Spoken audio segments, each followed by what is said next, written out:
আমার দেশে আমার রাজ্যের মুখ্যমন্ত্রী এবং প্রধানমন্ত্রী ইনারা যদি একের পর এক মসজিদগুলো শহীদ করে সেখানে মন্দির উদ্বোধন করতে পারেন, তিনারা জনগণের টাকা নিয়ে যদি তিনারা একের পর এক মন্দির তৈরি করে উদ্বোধন করতে পারেন, আমার দেশের আমার রাজ্যের যারা এমপি আছে, এমএলএ আছে, যারা মন্ত্রী আছে, তাদের কেন ক্ষমতা নেই? তারা কেন মসজিদ মাদ্রাসা তৈরি করতে পারে? আমি দেখছিলাম কদিন আগে যে একজন বিজেপির 5 আটা আরএসএস এর কিছু দালাল বলছে 1 কোটি টাকা দেবো যদি হুমায়ুন কবিরের মাথাটাকে নিয়ে আসতে পারে।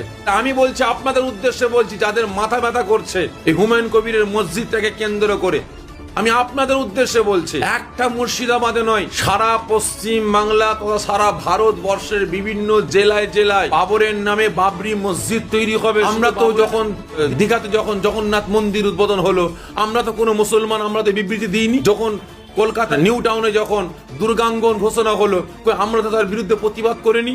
যখন শিব মহাকাল মন্দির ঘোষণা হলো, আমরা তো তার প্রতিবাদ করিনি। আজকে আপনাদের এত মাথা ব্যথা যাচ্ছে কেন? হুমায়ুন কবিরের পাশে কে আছে না আছে জানি না, আমি সাফেরি সিদ্দিকি বলছি, হুমায়ুন কবির ভাই আপনি আগিয়ে যান, আপনার পাশে কে থাকুক চাই নাই থাকুক, কারোর দিকে আপনি দেখতে যাবেন না।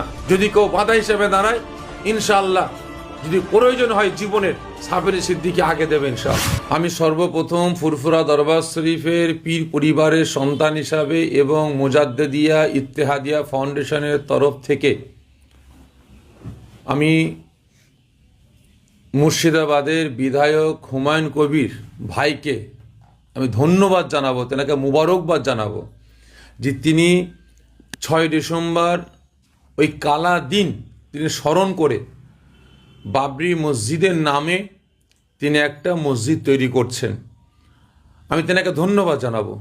আজকে সবথেকে বড় জিনিস হচ্ছে প্রধানমন্ত্রী, এটা আমরা কল্পনাও করতে পারিনি যে প্রধানমন্ত্রীর যে সিটটা, এটা হচ্ছে নিরপেক্ষ সিট।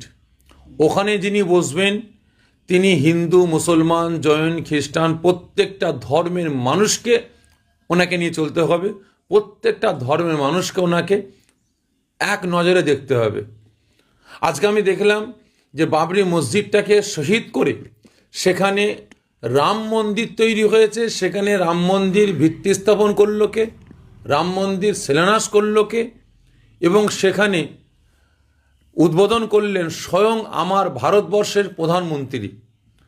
এবং তার সাথে সাথে আমরা দেখলাম বিগত দিনে আমার রাজ্যের মুখ্যমন্ত্রী, কারণ মুখ্যমন্ত্রীর চেয়ারটা হচ্ছে নিরপেক্ষ মানুষের চেয়ার।